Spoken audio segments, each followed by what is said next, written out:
Hey there kids, it's me, MrCreepyPasta, and I just wanted to take a quick second to tell you about today's sponsor before we go on to tonight's story. Also because the new sponsor actually is a really important thing to me. So we're just coming out of May, which is the end of Mental Health Awareness Month, but of course I want you guys to realize that mental health issues don't just end in May. It's actually a very large problem today, and being able to seek help or feeling lost and not knowing where to go to for help is also a really big problem. So one of the new channel sponsors, and I'm really glad to have them, is BetterHelp. BetterHelp is the world's largest e-counseling platform and is able to offer accessible, affordable, and convenient counseling for struggles with any of life's challenges. So if you've had any problems feeling sad, anxious, angry, and you want to be able to change that, BetterHelp can be able to offer you a helping hand. To try it and sign up, use the link in the description down below. Thanks BetterHelp for the sponsorship, and okay guys, let's get on to tonight's story.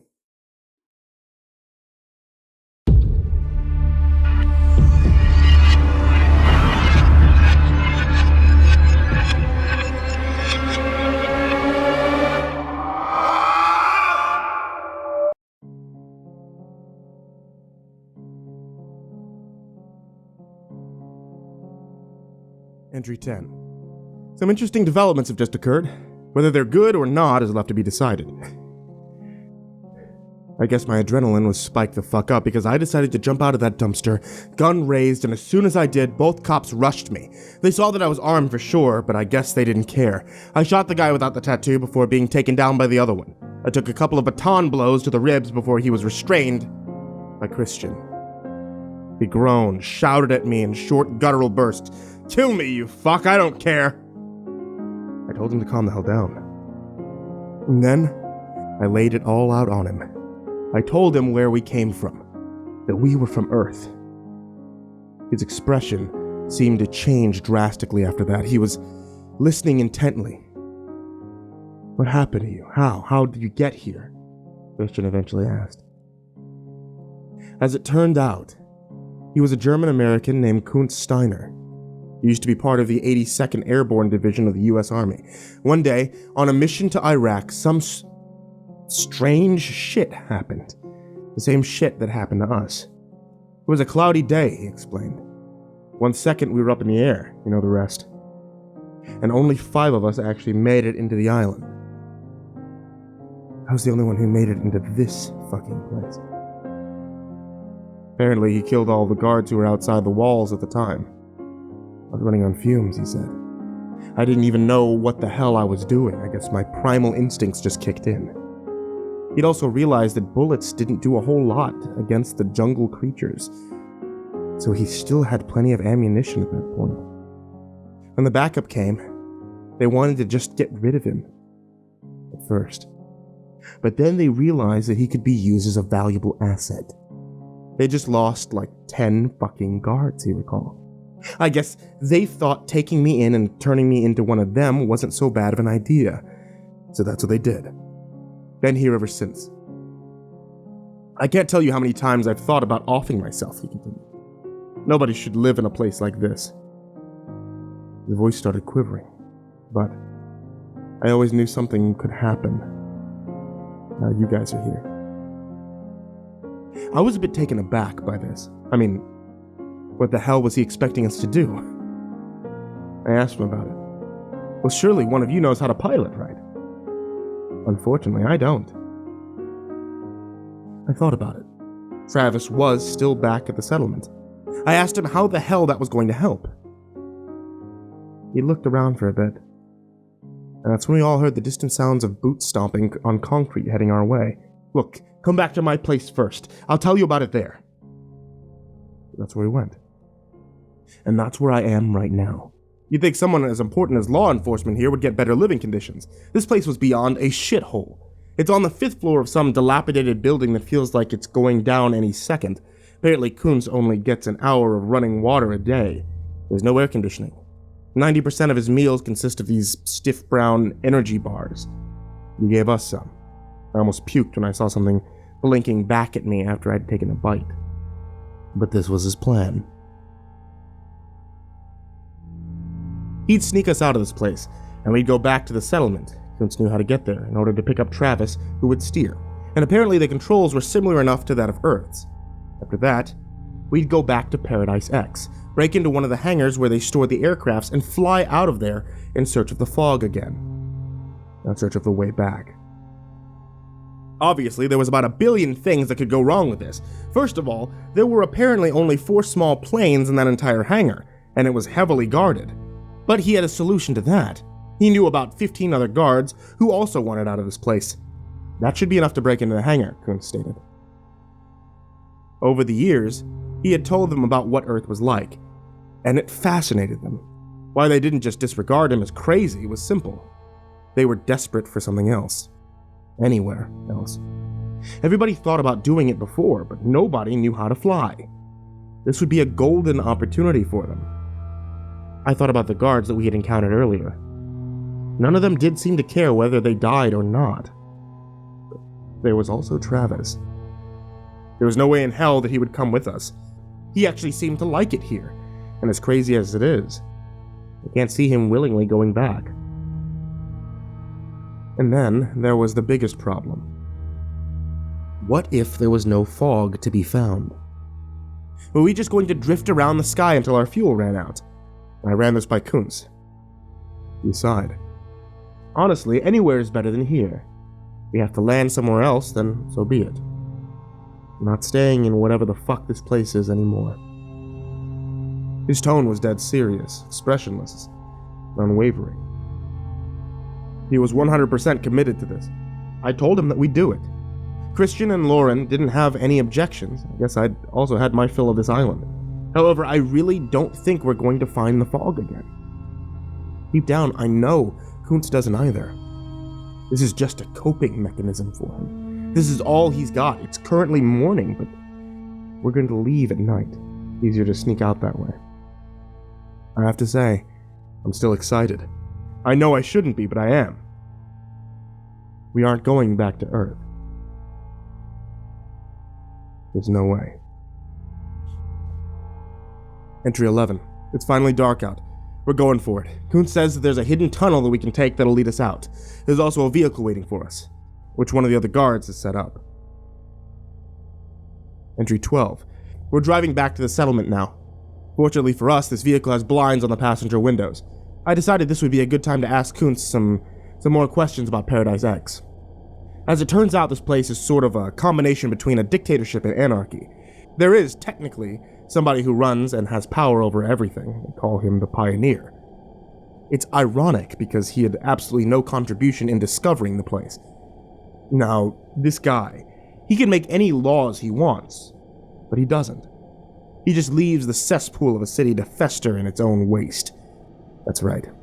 There were no actual rules against murder, or anything for that matter. The only real laws were that you couldn't attack the law enforcement, which was broken on an hourly basis, and that you couldn't step foot on the Pioneer's personal property, where he and the other ones close to him lived in relative luxury.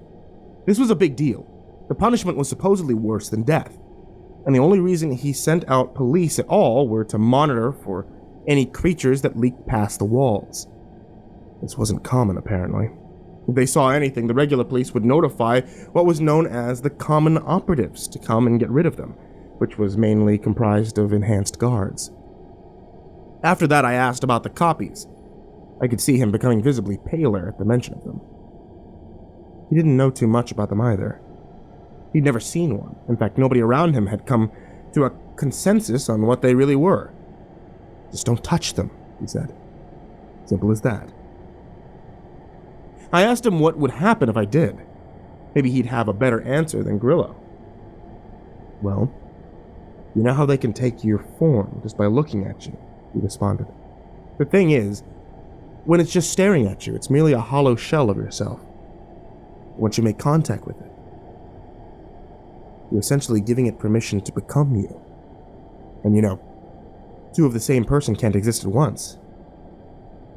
So after that, you're gone. I still didn't understand what the hell that was supposed to mean. I pressed him for more answers, but he left it at that. Nobody seemed to want to talk about those things. Entry 13. The rest of the drive was uneventful. But then we reached the settlement. It's really hard to say what happened. But a massacre obviously occurred. There were abnormally large claw marks scraped into the sides of the cabins. Bodies were haphazardly scattered everywhere. I tried not to look because there were kids. We searched the rest of the place for a while. We found no survivors. And eventually, Christian went back to praying, and Lauren just started bawling. I was horrifically transfixed by the whole scene. I don't know what to think anymore. Eventually, we found Travis's upper body. Safe to say, the plan wasn't going to work. Koontz cursed loudly and started pacing, and I heard him mumbling, "This can't happen. I have to do this. Fuck, I can't stay here."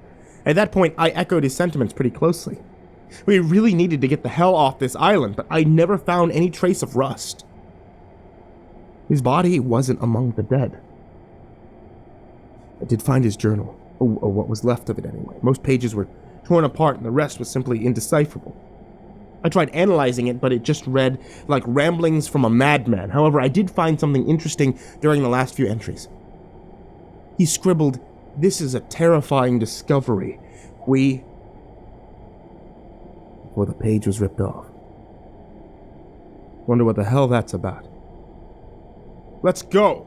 Koontz's voice echoed across the destroyed civilization, and I asked him what the plan was. "I'll pilot myself if I have to. I don't give a fuck. We're getting out of here." Entry 14.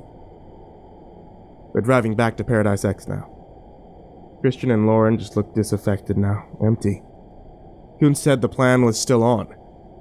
"Can't be that hard, right?" he said, in regards to flying. "Yeah, probably not," I responded. He was obviously delusional at that point, but he seemed unstable, and I didn't want to piss him off some more. I really don't know where this is going.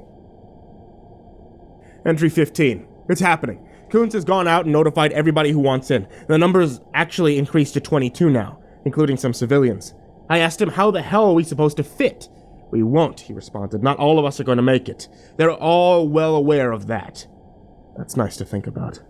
I also asked him what he told them about not having a pilot. He said he didn't say anything. They probably wouldn't have wanted to help if they knew this. "Just say that you're the pilot," he told me. "Don't worry. You don't have to actually do it if you don't want to. I'll figure it out," he said. He said this with such unwavering confidence. It's definitely just a facade. I could tell that he had no hope this was going to work, but fuck it. There's always a chance. Besides, Dusk Blue really isn't worth staying on. "Make sure you use those bullets well," he said. "Every shot needs to count." Entry 16. Fuck me. So this is what happened. We met up with the other 22 in some shitty warehouse. Koontz introduced me as the pilot, or the savior, as he put it. It was really weird, honestly. They all cheered, and Koontz gave a mini motivational speech about leaving this place, finding a home worth living. This got them all riled up. However, things were looking bleak from the get-go. Amongst us, we had about 7 total bullets. Apparently, some cops like to smuggle weapons, but not many. We started marching through the streets towards the hangar. A bunch of civilians and other cops stared at us with melancholic curiosity as we did so. The hangar soon appeared in front of us. Problem was, there were a lot more guards than we expected. I saw everybody's collective faces drop, and afterward, we learned that somebody had sold us out in exchange for a week's supply of meat. Yeah, some fucking meat. What Koontz never told us was that the hangar was directly on the Pioneer's property. The next moments were a relative blur. The renegade cops charged the hangar with blatant disregard for their own lives. My vision was obstructed by red mist and bodies as I stumbled around. There was no way in hell that I was running into a sea of bullets, so I started scrambling out of there. At some point during the madness, I was clotheslined by some behemoth of a man, and I blacked out soon afterward. I woke up after God knows how much time. I can feel turbulence. Guess we're on a plane. My chest hurts like fuck and my legs are shackled to a wall. My weapon's gone, but the journal's still here. Great. I looked around the small space to find about 6 of the other cops and civilians who had been with us. Among them were Kuntz and Lauren. I guess Christian didn't make it. I called over to Kuntz and asked him where the hell we're going. As it turns out, we're headed towards a prison located on an island called Ghost Hazard. He said it so solemnly. Everyone around here looks so defeated. I'm so tired.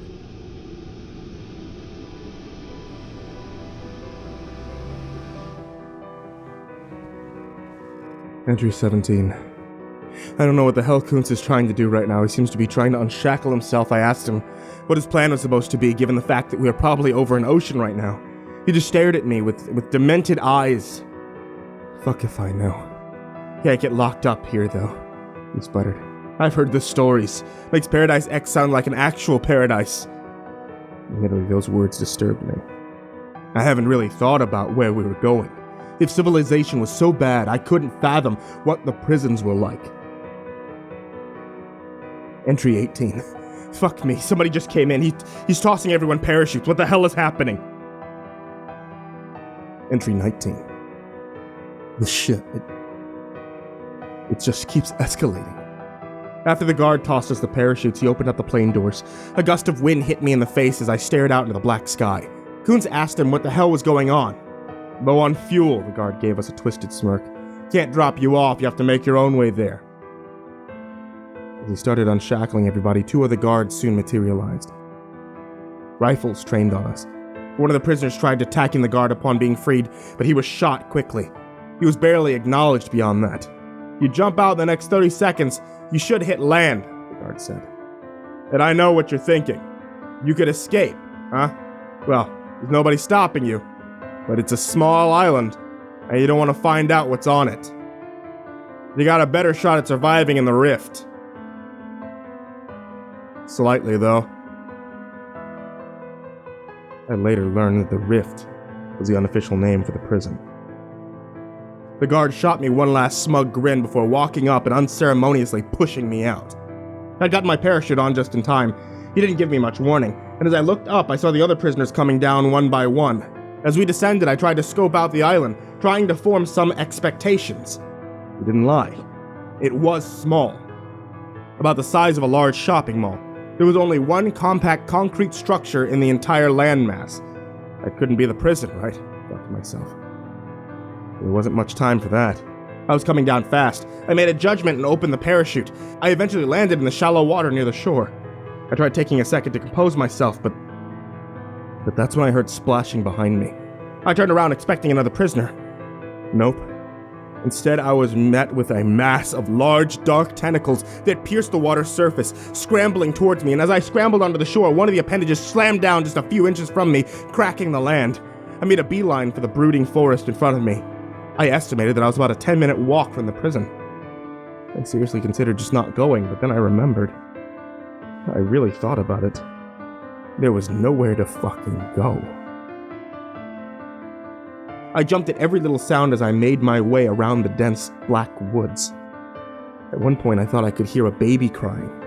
As I kept listening, the louder it got, the more guttural and demonic it got. I got the hell away from that. Later, I put my hands on a tree while trying to catch my breath. That's when I felt it move. I pulled away just in time to see what I thought was about a hole materializing, sharp, jagged teeth. About a second later, I looked behind me to see an abnormally large humanoid thing crawling towards me, its 3 heads moving in a disturbingly erratic manner. Again, I bolted the fuck out of there. Maybe about a minute later, I crashed into somebody. I freaked out at first because I knew what the fuck it was, but then I heard Lauren's voice.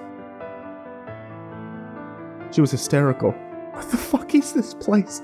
She spoke softly but frantically. Unfortunately, there was no time to talk. I could still hear that thing crawling towards us. I just pulled her up and told her to run, and after a while, we stumbled into a clearing where we started getting shot at. Stop! Boomed a voice. I looked up to see people wearing some kind of uniform staring at us in front of a building.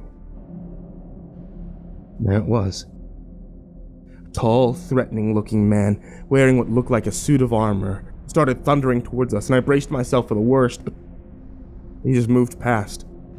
I looked back to see him sprint up to the creature and start strangling. A fucking horrific sight it was. During the struggle, he called out to the guards, "Prisoners, take them in!" You saw the plane, lazy bastards.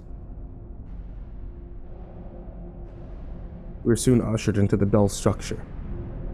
Looked like a shitty reception lobby. There were a few chairs, tables, set up under flickering bulbs. More guards lined the perimeter of the place, with about 1 in 5 being armored. At the front, there was a small desk manned by some dude with one eye and no eye patch. He sighed and started typing. What surprised me was how advanced the monitor looked, given everything that's happened thus far. I wasn't expecting that. While he did this, the guards searched us for weapons. One of them inspected my journal for a bit, but eventually gave it back to me.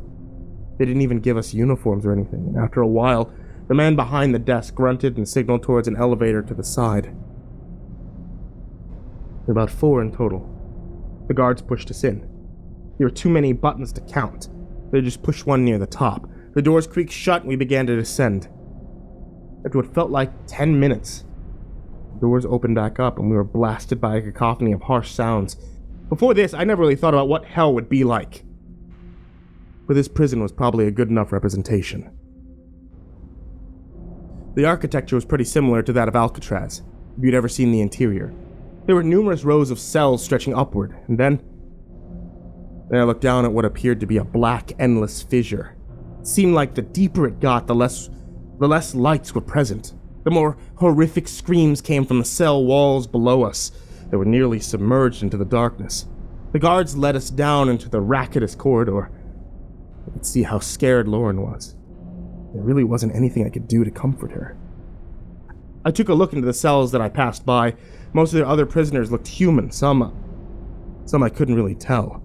At one point I saw Kuntz being escorted from the opposite corridor.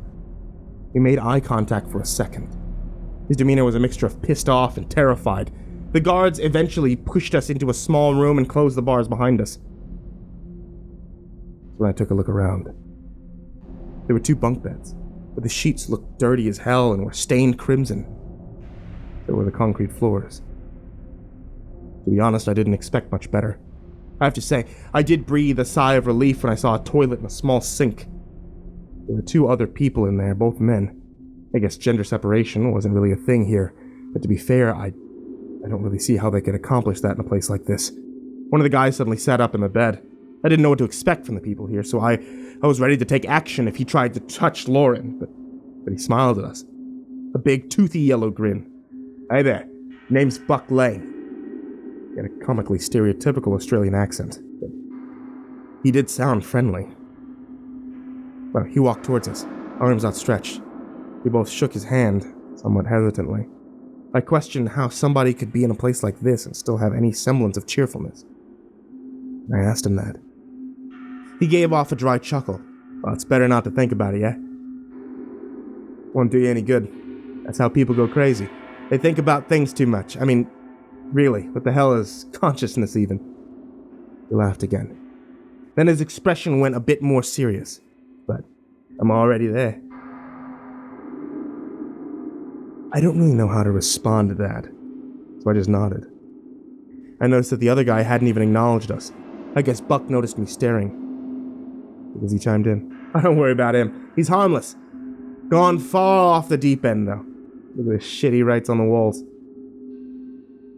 I brought my gaze over to the wall near his bed. Sure enough, it was covered in writing. I saw a few lines, like, "Corruption engaged. There is no future," before looking away. He did have a mound of pencils lying near his bed, though. Mine was taken away earlier. I asked him if I could take one, but was met with no response. I took it as a yes. We talked to Buck some more, as it turns out, he was also from Earth, but he didn't seem so surprised when we told him that we were as well. "More common than you might think," he started.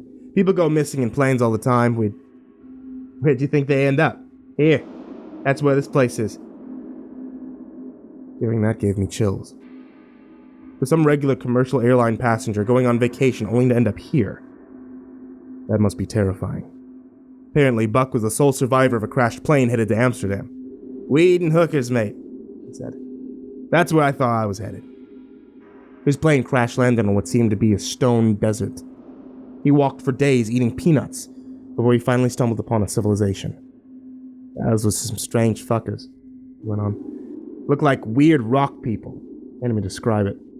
He ended up flipping shit at the sight of them and ran away. Apparently, they took this as a threat of some kind, captured him, and put him in a small cage. He stayed there for days, eating strange bugs they served him before being loaded into a plane and transported here. If I went to jail on Earth, they'd usually be a reason. But not here, mate. After that, he told us some more about the prison. From what he'd gathered, he was pretty much a global clusterfuck of an institution. Individuals were brought here from everywhere. The place was also absolutely massive. Ghost Hazard wasn't the only entrance. There were others as well. Also, the more dangerous a prisoner is considered, the closer their cell was to the bottom. This was fucking insane. For food, twice a day, guards would bring around what Buck referred to as nutrition blocks. I'm staring at one right now. It looks terrifyingly similar to the energy bars Kuntz was eating in Paradise X. Safe to say, I have no appetite. Another similarity to Paradise X stemmed from the fact that this place was also essentially lawless.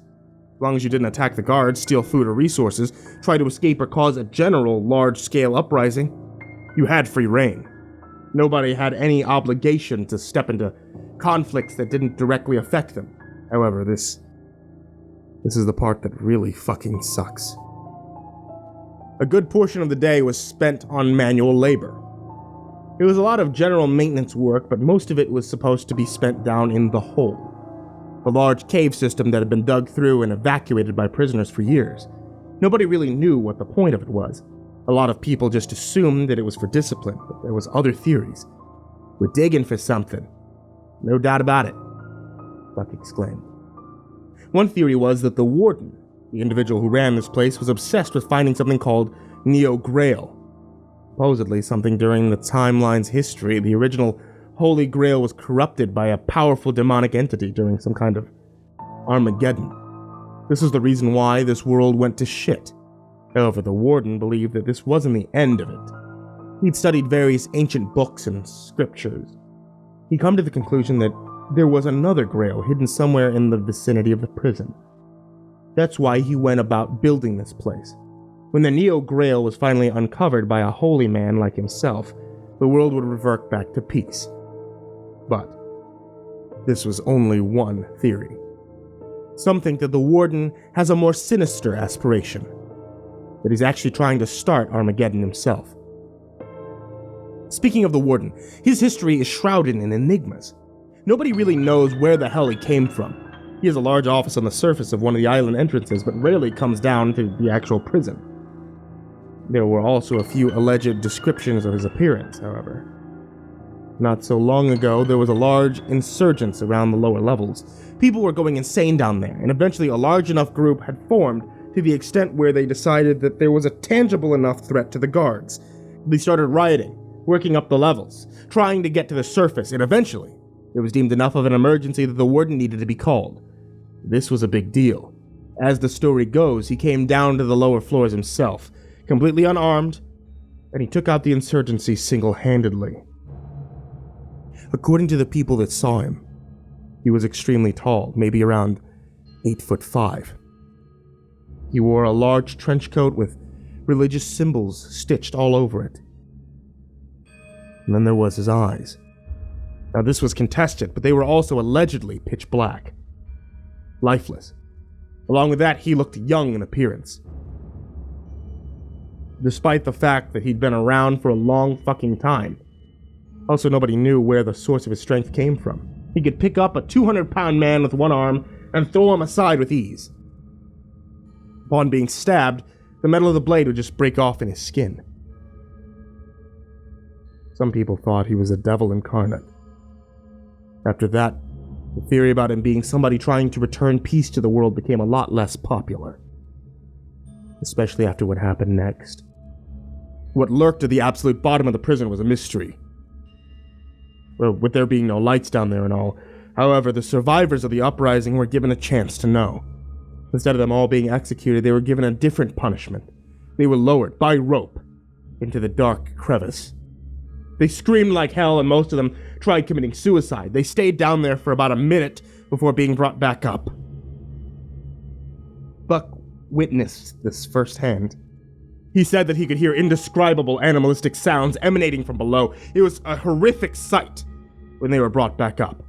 They were deformed, but not in the traditional sense. Some of them had strange-looking limbs growing out of their legs, some had sprouted eyes on their arms, some had no semblance of human features at all. I had tried to escape, Buck told us. You could probably see why that's not happening. For the first time, his cheery expression dropped. It was as if he just reminded himself of how bad this situation really was. But I had to know one thing. How long are we here for? I asked him. I was scared as hell of the response. None of the guards had even said a word to us about this. Buck just sighed. Never seen anyone leave, mate. Couldn't tell you. But don't worry about it. She'll be right. There was no confidence in his voice. I know he doesn't believe that. I can hear guards opening up cell doors next to us. Buck said that it's time to go into the hole. The workday was starting. But here's the thing. There's no way in hell I'm staying in this place. I'll find a way out. If it kills me.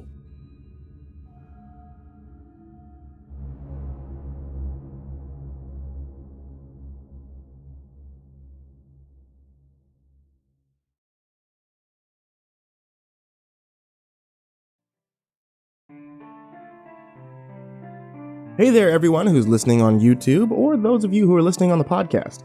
It's me, MrCreepyPasta, and before you head out for the night, I just wanted to let you know about a couple of things. Without you, the show doesn't take place. So, if you guys would like to support the show, or if you guys would like to get your hands on a couple of cool little things whenever new things come out, check out patreon.com/MrCreepyPasta, and any support that you guys show, I really appreciate. So everyone who's already donated to the Patreon, I really appreciate it. You guys are amazing, and thank you so much for that. If you guys are looking for more Creepypasta Storytime, there's a new video that's uploaded to this channel or uploaded to the podcast every Tuesday, Thursday, Saturday, and Sunday now. You can be able to get more from me at facebook.com/MrCreepyPasta or on Twitter at MrCreepyPasta and then the number 0. Thanks so much for listening, kids, and for your support. And sweet dreams.